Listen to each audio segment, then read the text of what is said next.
Cricket के कुछ hidden rules जो आपको पता नहीं होंगे। नंबर 1, क्या होगा अगर बैट्समैन बॉल को हिट करे और बॉल दो पार्ट्स में डिवाइड हो जाए, एक पार्ट 6 के लिए चला जाए और दूसरे पार्ट को कोई फील्डर कैच पकड़ ले, तो क्या वो 6 माना जाएगा या फिर आउट? चलिए जानते हैं। क्रिकेट रूल्स के हिसाब से इस तरह का इंसिडेंट अभी तक क्रिकेट हिस्ट्री में हुआ ही नहीं है, लेकिन इन फ्यूचर अगर इस तरह का इंसिडेंट क्रिकेट में होता है तो ना ही वह 6 माना जाएगा और ना ही आउट, वो डेड बॉल माना जाएगा। नंबर 2, क्या होगा अगर बैट्समैन ने 6 मारा और बॉल बाउंड्री को क्रॉस कर चुकी है, लेकिन गलती से बैट्समैन ने स्टंप को हिट कर दिया और बेल्स गिर गई, तो क्या बैट्समैन आउट होगा? चलिए जानते हैं। क्रिकेट रूल्स के हिसाब से जैसे ही बॉल बाउंड्री को पार करती है उसके बाद बॉल डेड हो जाती है, इसलिए अगर बॉल बाउंड्री पार कर चुकी हो और उसके बाद बैट्समैन गलती से स्टंप्स को हिट कर देता है तो वो आउट नहीं माना जाएगा, बैट्समैन नॉट आउट रहेगा और 6 भी काउंट होगा। नंबर 3, क्या आप ऑब्स्ट्रक्टिंग द फील्ड रूल के बारे में जानते हैं? दरअसल क्रिकेट रूल्स के हिसाब से अगर कोई बैट्समैन जानबूझकर अपना रूट चेंज करके थ्रो के बीच में आ जाता है या किसी फील्डर को रन आउट करने से रोकने की कोशिश करता है तो वो batsman obstructing the field rules के हिसाब से आउट माना जाता है।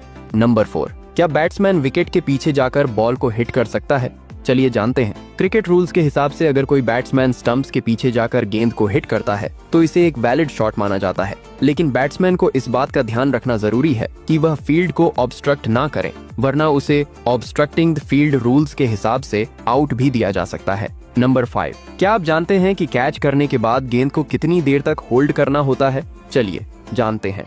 क्रिकेट के नियमों में ऐसा कोई नियम नहीं है जो यह तय करे कि फील्डर को गेंद कितनी देर तक पकड़कर रखना होगा। असल में अंपायर इसका फैसला फील्डर के कॉन्फिडेंस और गेंद पर उसके कंट्रोल को देखकर करते हैं। अगर अंपायर को लगता है कि फील्डर ने गेंद को पूरी तरह से कंट्रोल किया है और गेंद जमीन से नहीं लगी है, तभी वह कैच को वैलिड मानते हैं। नंबर 6, अगर कोई बल्लेबाज क्रीज के आगे खड़ा है और बॉलर ने हाई फुल टॉस बॉल डाली जो कि बैट्समैन के वेस्ट के ऊपर से जाकर स्टंप्स को हिट कर जाती है, तो क्या वो बैट्समैन आउट होगा? चलिए जानते हैं क्रिकेट रूल्स। 41 के हिसाब से इससे कोई फर्क नहीं पड़ता कि बैट्समैन क्रीज के बाहर है या अंदर, अगर वो सीधा खड़ा है और बॉल उसके वेस्ट से ऊपर है तो वो नो बॉल मानी जाएगी।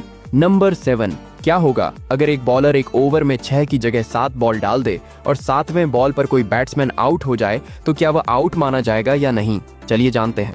क्रिकेट रूल्स के हिसाब से अगर अंपायर से बॉल गिनने में कोई गलती हो जाती है तो 6 बॉल के बाद 7वां बॉल भी वैलिड माना जाएगा और उस बॉल पर आउट होने वाला बैट्समैन को भी आउट माना जाएगा। नंबर 8, चलते मैच में अगर कोई क्रिकेट फैन अपने फेवरेट खिलाड़ी से मिलने के लिए सिक्योरिटी ब्रीच करके ग्राउंड में घुस जाए तो उसके साथ क्या होगा?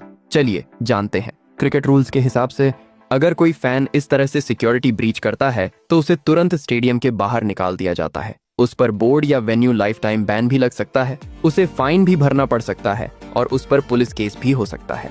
नंबर 9, अगर बॉलर वाइड डालता है लेकिन वो वेस्ट हाइट का नो बॉल भी है तो अंपायर का डिसीजन क्या होगा? चलिए जानते हैं। क्रिकेट लॉ 22 के हिसाब से जब बॉलर एक ही बॉल में वाइड और नो बॉल डालता है तो अंपायर उसे नो बॉल ही देगा। नंबर 10, स्टंपिंग के वक्त अगर बॉल कीपर के हेलमेट को लगकर स्टंप को लगता है तो क्या वो आउट है? चलिए जानते हैं। क्रिकेट लॉ 39 के हिसाब से स्टंपिंग में बॉल कीपर के किसी भी हिस्से को लगकर स्टंप को लगता है तो उसे आउट ही दिया जाता है।